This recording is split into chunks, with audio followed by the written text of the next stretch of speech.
Καλημέρα σε όλους.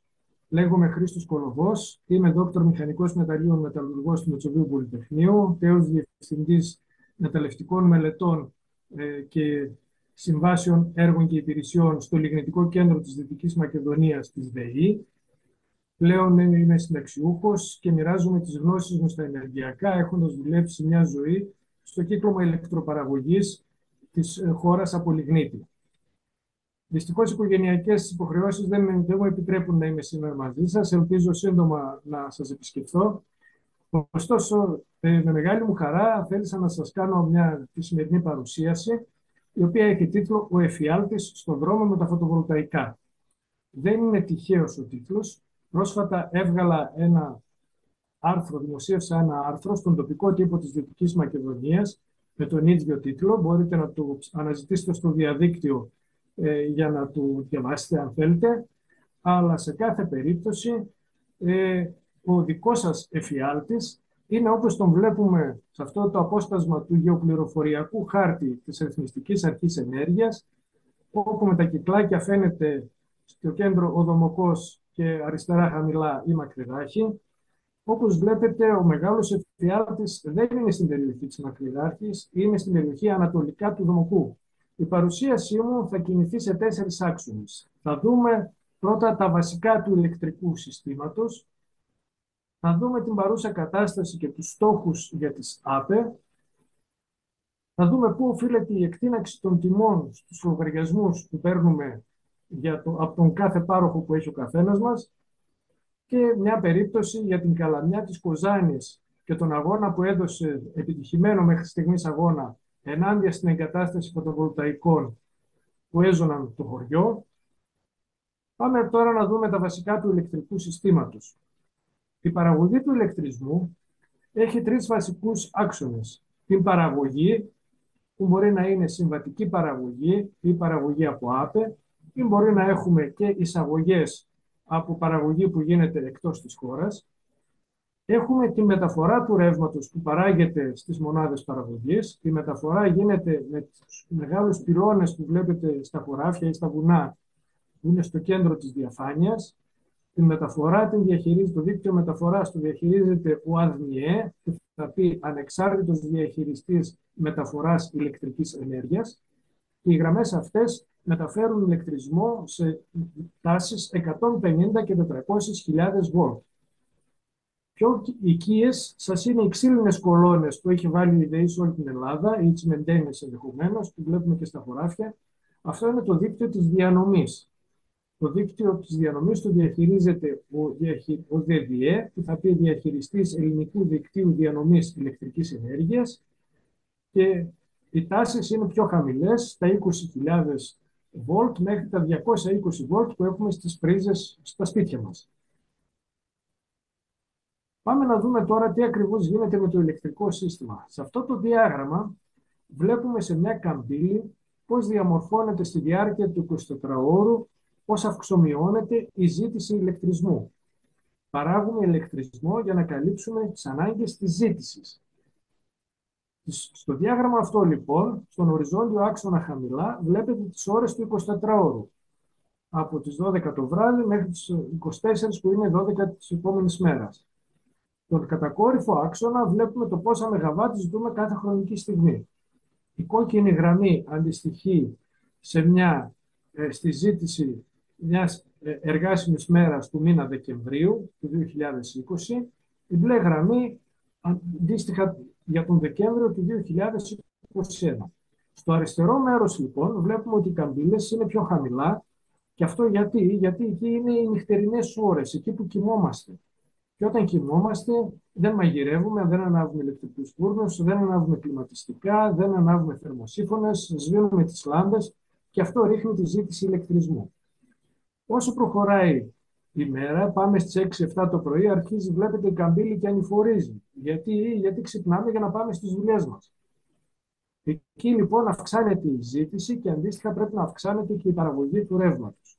Η ζήτηση κορυφώνεται στις 7 με 8 το βράδυ, 19 με 20 που βλέπετε χαμηλά στο διάγραμμα, γιατί τι γίνεται τότε, γυρνάμε στο σπίτι, να κάνουμε τις δουλειές. Ανάβουμε θερμοσύφωνες, ανάβουμε φώτα, ανάβουμε κλιματιστικά για να ζεσταθούμε το Δεκέμβριο, ανάβουμε καλωριφέρα, ανάβουμε ηλεκτρικά θερμαντικά, ανάβουμε τηλεοράσεις, ανάβουμε υπολογιστές. Όλα αυτά αυξάνουν τη ζήτηση ηλεκτρισμού. Το πολύ βασικό που αγνοεί ο πολύς κόσμος για στο ηλεκτρικό σύστημα είναι ότι το σύστημα μεταφοράς και το σύστημα διανομής ηλεκτρισμού λειτουργεί με μια συχνότητα δικτύου που πρέπει να διατηρείται με θρησκευτική ευλάβεια στα 50 συμπλήν 0,2 Hz.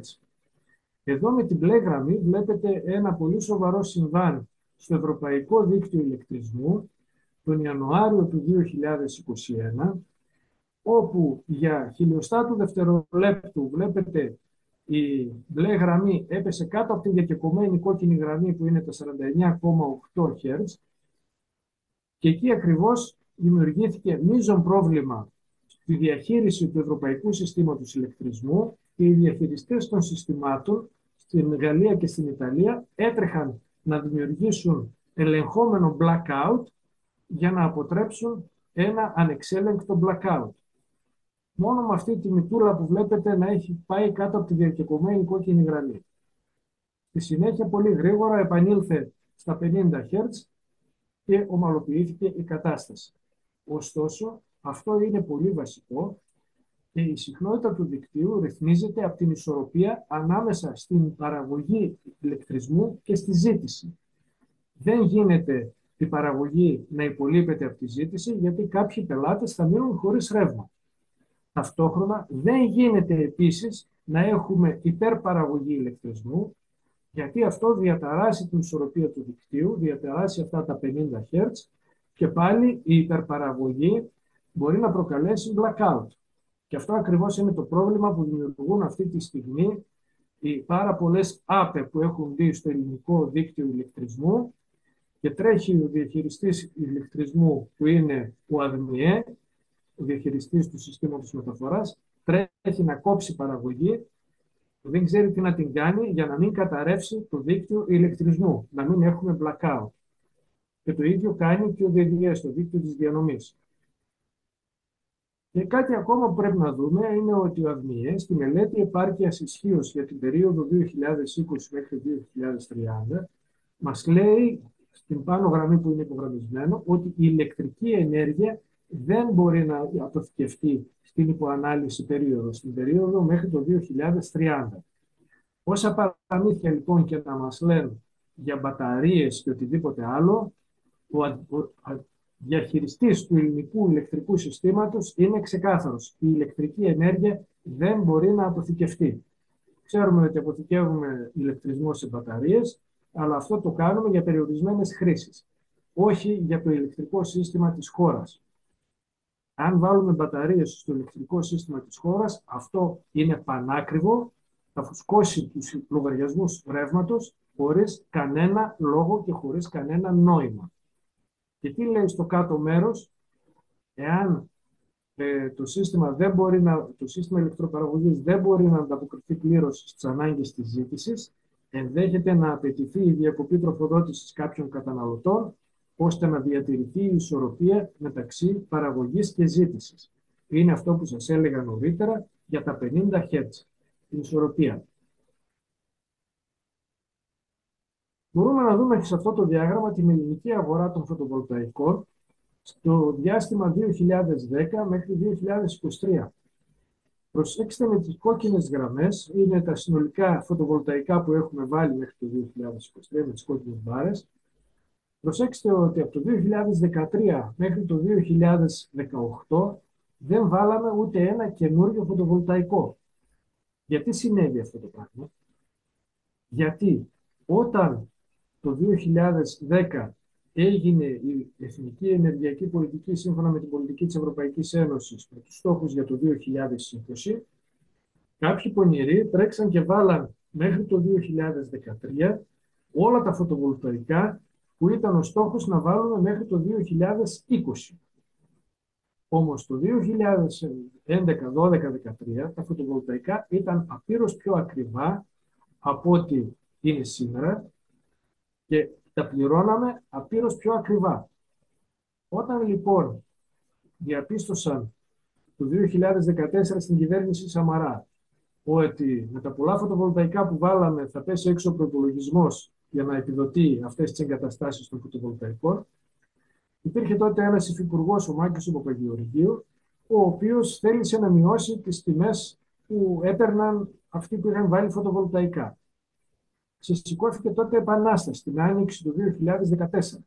55 βουλευτές της Νέας Δημοκρατίας και 2 βουλευτές του ΠΑΣΟΚ έκαναν ερώτηση στην κυβέρνηση τη δική τους και απείλησαν να ρίξουν την κυβέρνηση για να μην μειωθούν οι τιμές των φωτοβολταϊκών. Οι τιμές που επιδοτούνται τα φωτοβολταϊκά. Τελικά έγινε μια περικοπή, αλλά τον υφυπουργό αυτόν τον Παπαγεωργίου δεν τον ξανακούσαμε από τότε. Αυτή είναι η Ελλάδα. Γιατί τώρα βάζουμε αιωλικά και φωτοβολταϊκά? Είναι μια ευρωπαϊκή πολιτική που έχει τουλάχιστον 20 χρόνια που έχει σχεδιαστεί και είναι να γίνει ένα ευρωπαϊκό υπερδίκτυο ηλεκτρισμού και βλέπετε ότι η Ελλάδα είναι για να βάλει ηλιακά.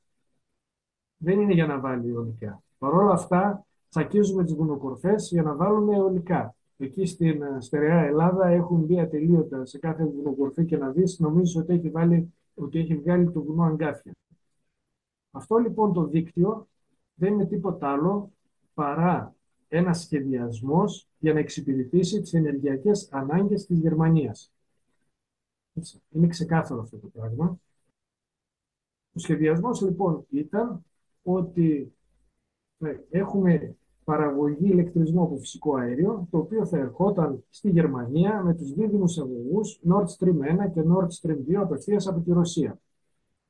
Κάπου εκεί φαίνεται ότι πήραν ανάποδες οι Αμερικανοί και υποκατέστησαν λίγο άκομψα την Ρωσία στην ευρωπαϊκή αγορά αερίου και αντί να παίρνουμε το φθηνό ρωσικό αέριο μέσω αγωγών στην Ευρωπαϊκή Ένωση, παίρνουμε πλέον το ακριβό υγροποιημένο αμερικανικό αέριο και κατά τα λοιπά ο σχεδιασμός συνεχίζει όπως ήταν. Πάμε να δούμε λίγο ποια είναι η παρούσα κατάσταση και ποιοι στόχοι υπάρχουν για την εγκατάσταση αιωλικών και φωτοβολταϊκών. Όπως μας λέει το τελευταίο δεκαετές πρόγραμμα ανάπτυξης από το 2025 μέχρι το 2034 που έβγαλε ο ΑΔΜΙΕ σε διαβούλευση από τις 21 Τρίτου, πριν από πολύ λίγες μέρες, έως τις αρχές Νοεμβρίου του 2023, στο ελληνικό σύστημα μεταφοράς ηλεκτρικής ενέργειας λειτουργούσαν 5.055 ΜΒ αιωλικά και 6.500 ΜΒ φωτοβολταϊκά, στα οποία συμπεριλαμβάνονται και 352 ΜΒ από φωτοβολταϊκά σε στέγες.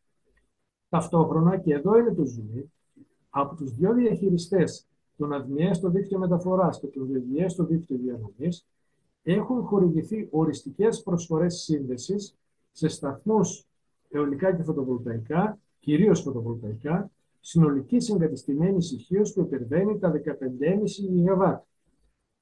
Δηλαδή, έχουμε ήδη βάλει 11.500 ΜΒ αιωλικά και φωτοβολταϊκά και έχουν δώσει διαχειριστές οριστικούς όρους σύνδεσης για άλλα 15.500 ΜΒ. Σύνολο 27.000 ΜΒ αιωλικά και φωτοβολταϊκά, τα οποία δεν έχουν την παραμικρή σχέση με τις ανάγκες της Ελλάδας. Είναι απολύτως ξεκάθαρο αυτό το πράγμα. Το ελληνικό ηλεκτρικό σύστημα δεν τα χωράει αυτά και ήδη έχουν ξεκινήσει με τα 11.000 ΜΒ έχουν ξεκινήσει περικοπές παραγωγής προκειμένου οι διαχειριστές να προστατεύσουν το ελληνικό ηλεκτρικό σύστημα. Όσο περισσότερες εγκαταστάσεις αιωλικών και φωτοβολταϊκών έχουμε στο σύστημα, τόσο περισσότερες θα είναι οι περικοπές. Γιατί? Για τον πολύ απλό λόγο ότι αυτή η περισεβάμενη ενέργεια αποσταθεροποιεί το σύστημα ηλεκτρισμού, όπως σας είπα στην αρχή της παρουσίασης. Το να χορηγηθούν οριστικές προσφορές σύνδεσης σε αιωλικά και φωτοβολταϊκά σημαίνει ότι αυτά τα έργα είναι έτοιμα να κατασκευαστούν χθες. Θα εμφανιστούν μπουλντόζες και δεν θα έχει πάρει κανένας είδηση του πώς έγιναν αυτά τα πράγματα. Πάμε να δούμε λίγο ποια είναι η παρούσα κατάσταση και ποιοι στόχοι υπάρχουν για την εγκατάσταση αιωλικών και φωτοβολταϊκών. Όπως μας λέει το τελευταίο δεκαετές πρόγραμμα ανάπτυξης από το 2025 μέχρι το 2034, που έβγαλε ο ΑΔΜΙΕ σε διαβούλευση από τις 21 Τρίτου, πριν από πολύ λίγες μέρες, έχουμε Σε αυτό λοιπόν το δεκαετές πρόγραμμα υπάρχουν πίνακες αναλυτικά για τα αιωλικά και θα δούμε μετά και για τα φωτοβολταϊκά. Εδώ λοιπόν, τα αιωλικά βλέπουμε στην πρώτη στήλη την περιοχή, την κάθε περιφέρεια της χώρας. Στη δεύτερη στήλη πόσα μεγαβάτ είναι σε λειτουργία αιωλικά στο δίκτυο μεταφοράς. Στην επόμενη στήλη είναι για πόσα αιωλικά έχουν δοθεί σε κάθε περιφέρεια όροι σύνδεσης. Και οι αντίστοιχες δύο επόμενες στήλες είναι για το δίκτυο της διανομής. Και συνολικά βλέπετε στην τελευταία στήλη ότι ο πρωταθλητής μακριά από όλες τις υπόλοιπες περιφέρειες με 3.500 συνολικά ΜΒ αιωλικών είναι η στερεά Ελλάδα. Η περιφέρεια της στερεάς Ελλάδας, εκεί όπου ήδη κοιτάμε τις βουνοκορφές και βλέπουμε τα βουνά να έχουν βγάλει αγκάθια. Και πάμε να δούμε τι γίνεται με τα φωτοβολταϊκά. Αντίστοιχος πίνακας με αυτό που βλέπαμε νωρίτερα, όπου εδώ τα φωτοβολταϊκά δείτε ότι μπαίνουν κατά προτεραιότητα στη Δυτική Μακεδονία. Και αυτό γιατί εκεί ήταν τα λιγνητορυχεία και οι σταθμοί παραγωγής ηλεκτρισμού από λιγνίτη, με αποτέλεσμα εκεί το δίκτυο μεταφοράς να είναι το ισχυρότερο στα Βαλκάνια. Βγάζοντας από τη μέση τον λιγνίτη, περισσεύει τεράστια χωρητικότητα στο δίκτυο μεταφοράς για να κουμπώσουν φαραωνικές φωτοβολταϊκές εγκαταστάσεις.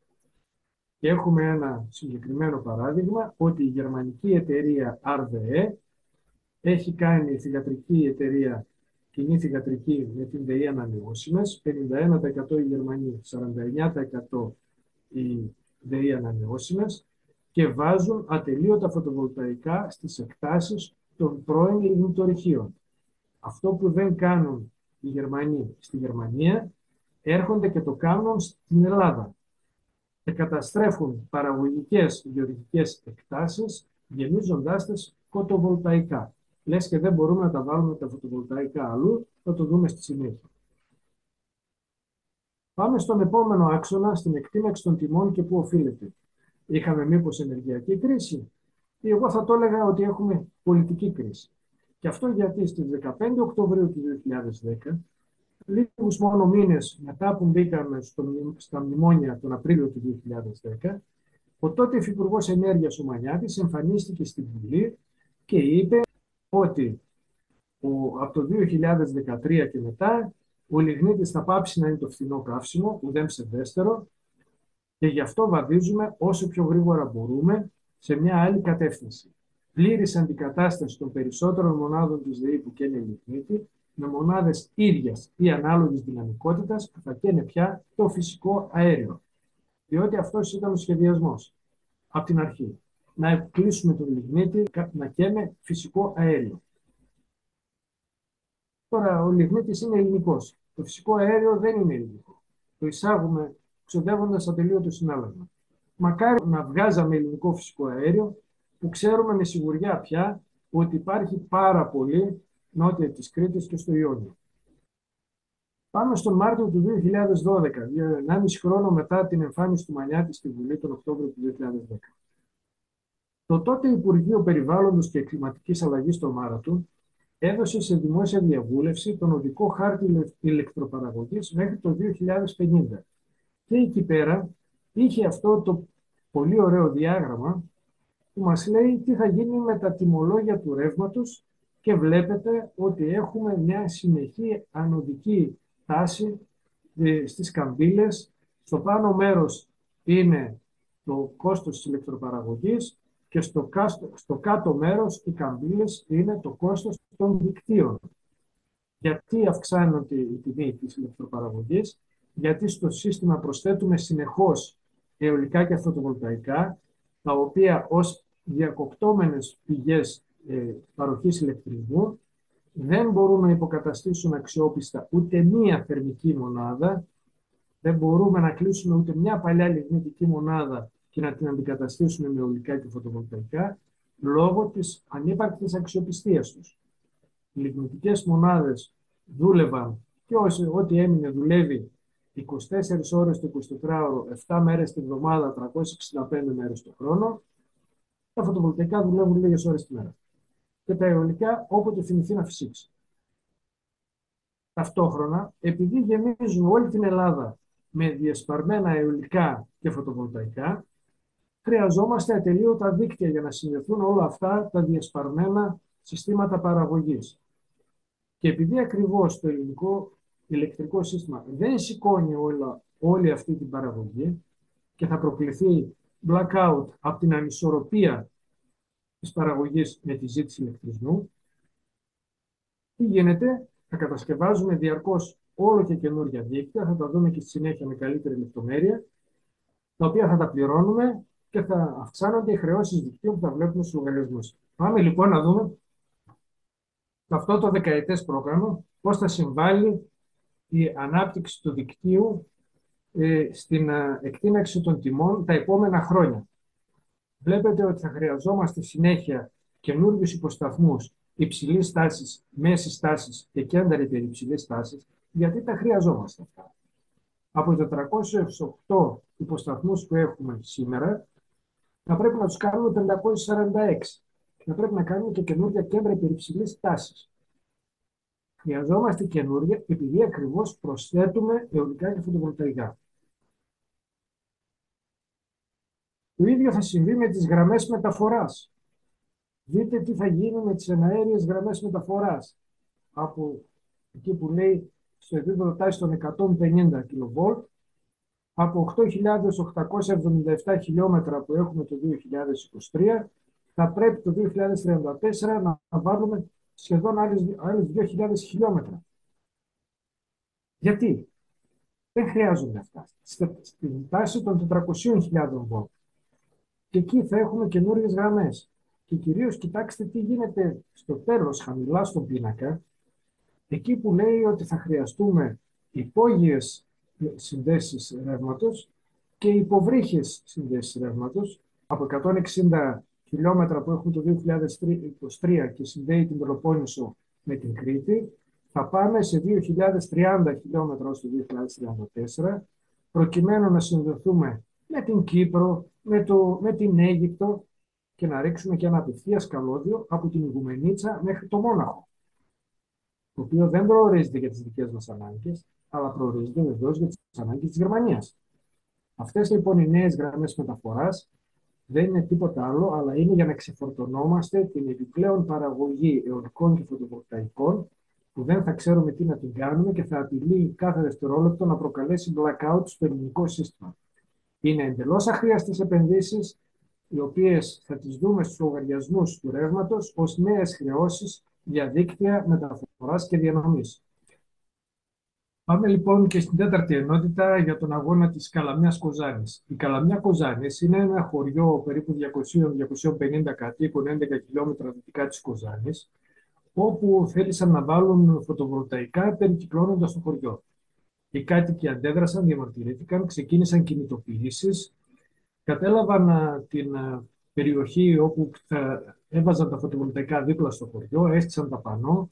Βρέθηκα εκεί την παραμονή της Πρωτομαγιάς του 2023, μίλησα στους κατοίκους, τους έδωσα και υλικό για να ενισχύσω τον αγώνα τους.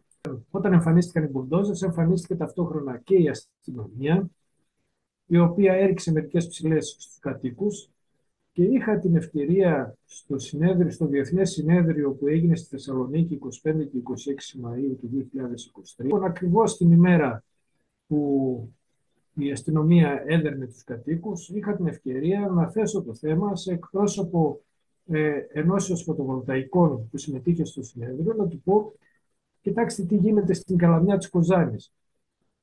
Και ήταν τότε που μου ανέφερε και που να δείτε τι θα γίνει και στο Δομοκό.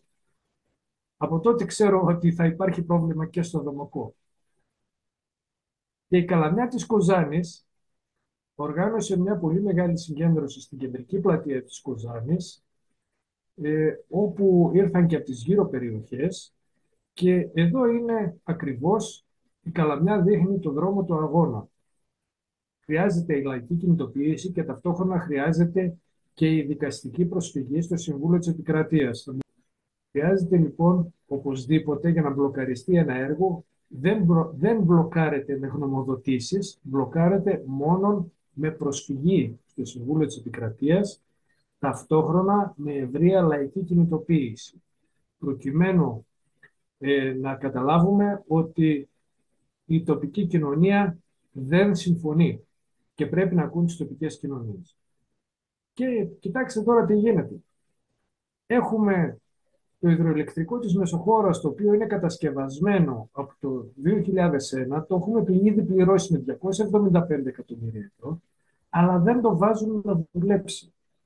Γιατί δεν το βάζουν να δουλέψει? Γιατί αν δεν δουλέψει το υδροηλεκτρικό, δεν θα καίμε αντίστοιχο φυσικό αέριο. Είναι απλά τα πράγματα. Όλα γίνονται για να καίμε στην Ελλάδα φυσικό αέριο. Και υπάρχει και εναλλακτική για τη χωροθέτηση των φωτοβολταϊκών.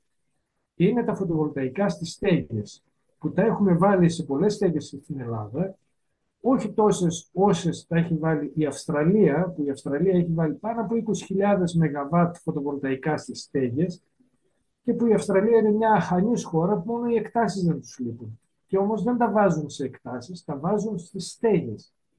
Εμείς δεν τα βάζουμε στις στέγες, τα βάζουμε σε χωράφια, τα βάζουμε σε βοσκοτόπια, θέλουμε να τα βάλουμε και σε λίμνες. Έτσι. Γιατί τότε, αν τα βάλουμε στις στέγες, θα έχει ο καθένας το δικό του φωτοβολταϊκό, ενώ αν τα βάλουμε σε χωράφια και βοσκοτόπια, θα τα βάλουν 4-5 μεγάλοι. Τι είναι όλη η διαφορά? Το 2019, λοιπόν, το Ερευνητικό Κέντρο της Ευρωπαϊκής Ένωσης δημοσίευσε αυτή τη μελέτη που σας δείχνω στη διαφάνεια, που λέει πόσες τετραγωνικά χιλιόμετρα στέγες έχουμε στις διάφορες ευρωπαϊκές χώρες, και στην Ελλάδα βρήκε ότι έχουμε 128 τετραγωνικά χιλιόμετρα στέγες που μπορούν να μας δώσουν 17 τεραβατόρες, που είναι το 32% των ετήσιων αναγκών, και πλέον επειδή τα φωτοβολταϊκά από τότε έχουν γίνει πιο αποδοτικά, μπορούμε να πάρουμε πολύ περισσότερο από το 32% των ετήσιων αναγκών, αλλά δεν τα βάζουμε στις στέγες. Και έλεγε τότε ότι με τιμές του 2017 τα φωτοβολταϊκά στις στέγες θα είναι κατά 98% ανταγωνιστικά. Το 2% δεν θα είναι ανταγωνιστικά. Από το 2017 ξέρετε ότι είχαμε πολύ πιο υψηλές τιμές ηλεκτρισμού. Και εκεί οι παράγοντες για να είναι ανταγωνιστικά είναι το κόστος κεφαλαίου και οι τιμές ρεύματος. Αν οι τιμές ρεύματος είναι ψηλά, τα φωτοβολταϊκά οροφής είναι εξαιρετικά ανταγωνιστικά. Και πρέπει κυρίως να δώσουμε να καταλάβουν στη διοίκηση και στην τοπική αυτοδιοίκηση ότι δεν έχουν λευκές επιταγές. Ότι οι τοπικές κοινωνίες έχουν φωνή και πρέπει να ακούγονται. Διότι οι αιρετοί εκπρόσωποι είναι εκπρόσωποι των τοπικών κοινωνιών. Δεν είναι εκπρόσωποι των κομμάτων προς τις τοπικές κοινωνίες. Και αν οι πολιτικοί δεν θέλουν να το καταλάβουν, είναι καιρός να αλλάξουμε πολιτικούς. Και αυτό πρέπει να το δώσουμε να το καταλάβουν. Έτσι. Οι πολιτικοί μας έχουν πελάτες. Εμείς είμαστε οι πελάτες. Αν οι πολιτικοί δεν θέλουν να δώσουν αυτό που θέλει ο πελάτης, θα πρέπει να αλλάξουμε πολιτικούς. Όπως αλλάζουμε το μαγαζί που ψωνίζουμε, αν δεν μας ικανοποιεί. Να θυμίσω λοιπόν ότι η παρουσίασή μου, ολοκληρώνοντας, κινήθηκε σε 4 άξονες, στα βασικά του ηλεκτρικού συστήματος, στην παρούσα κατάσταση και στους στόχους για τις ΑΠΕ, η εκτίμηση των τιμών του ηλεκτρισμού και πού οφείλεται, γιατί πληρώνουμε φουσκωμένους λογαριασμούς στο ρεύμα, και είδαμε και την περίπτωση της Καλαμιάς Κοζάνης που δείχνει τον δρόμο του αγώνα ενάντια στα φωτοβολταϊκά. Και όλα αυτά μπορείτε να τα δείτε και πολύ περισσότερα στο ιστολόγιο που έχω, το CK Energy, ck-energy.blogspot.com, και σας ευχαριστώ για την προσοχή σας. Ελπίζω σύντομα να μπορέσω να είμαι κοντά σας.